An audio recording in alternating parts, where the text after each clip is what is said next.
Sometimes your life won't turn out how you planned it. It turns out how you work for it. How you wake up and you chase that dream every single morning. It's what you give your time and your energy to that takes you to the next level. You see, I witnessed the death of my mother, the death of my grandfather, the incarceration of my father, and still I stood. Because when I walked in those projects, I realized one thing. I realized this, that my dream never lived down there.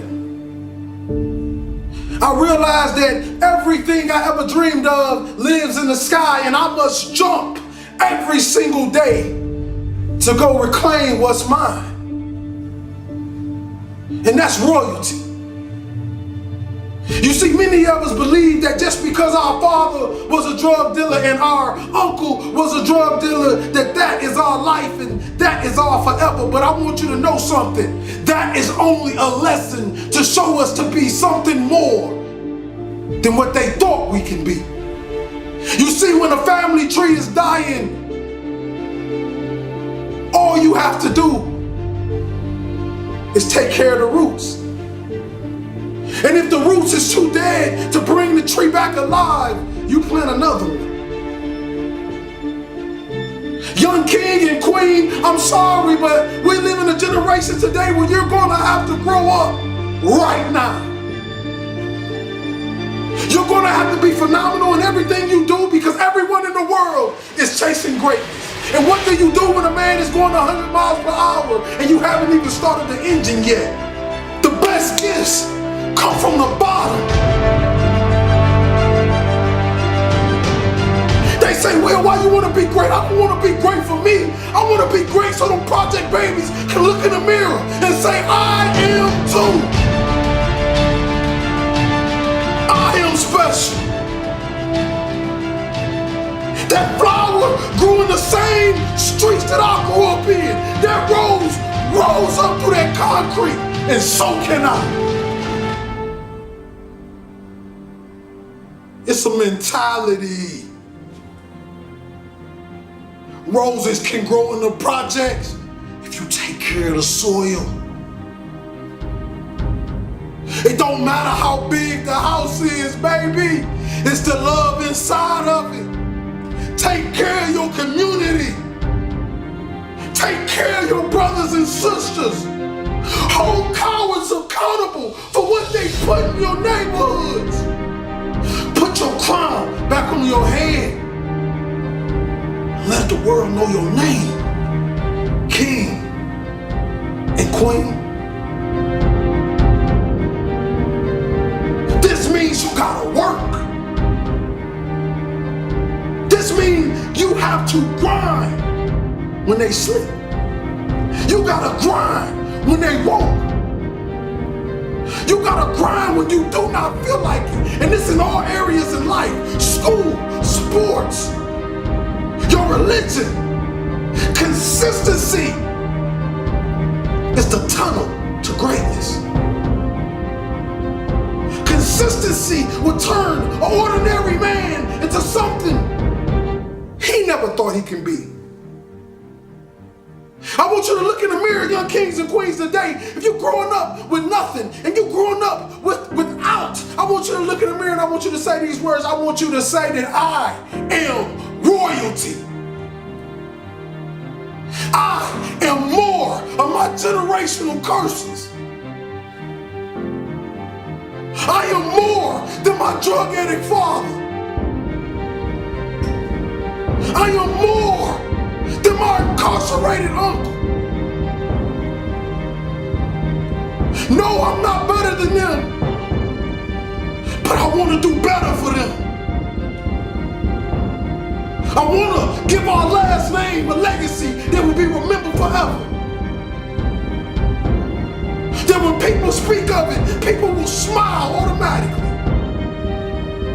See, this type of greatness I'm talking about when I die, they can't even fit another body in the church because what I gave the world. You see all these men standing on top of the world. You think they're special, you think they're everything, but you don't know what they did to get there, kings and queens. Are you willing to sell your soul for material things?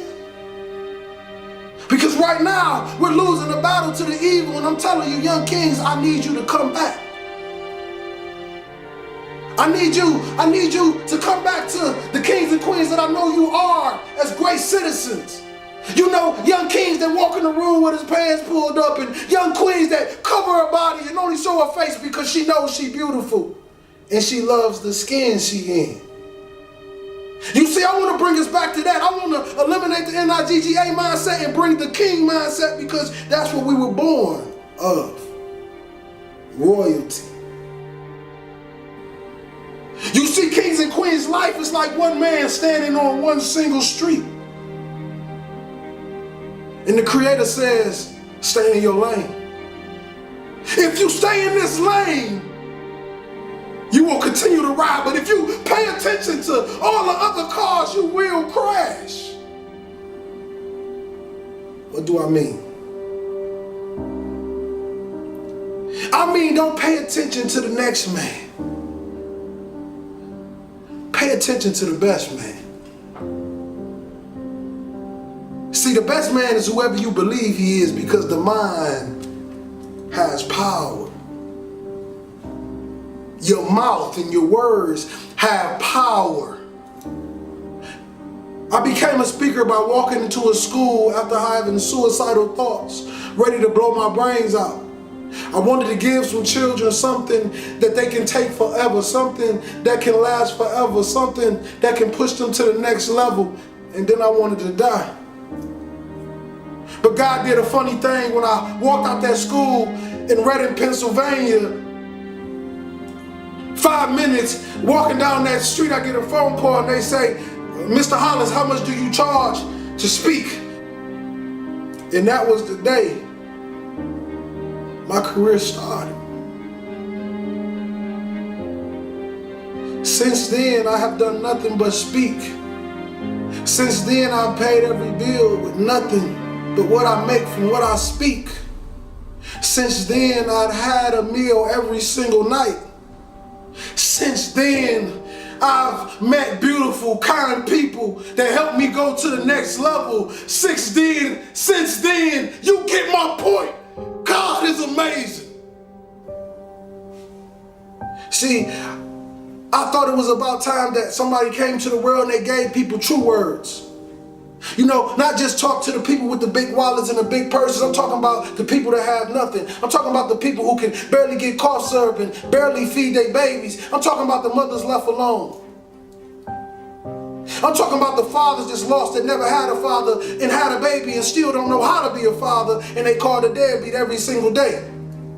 See, the thing about this world, they believe that you can just vanish somebody into something, but I want you to know something. When God put his hands on it, you cannot vanish anything.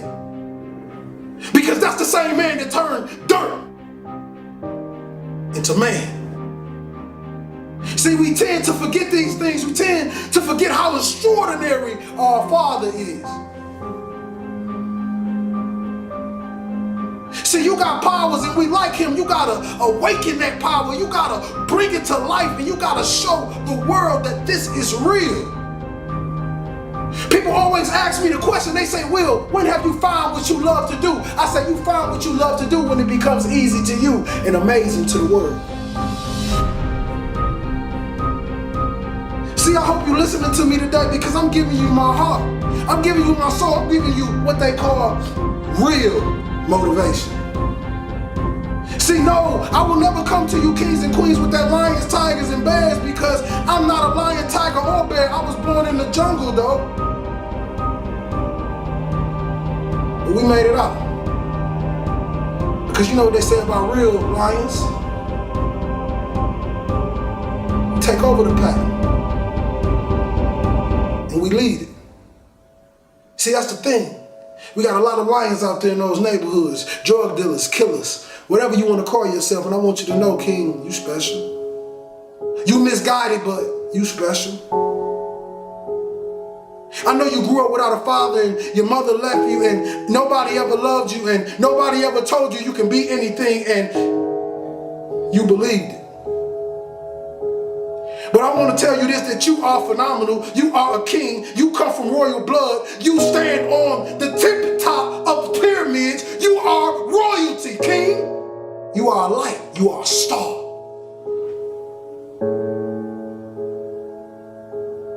The question is, do you believe?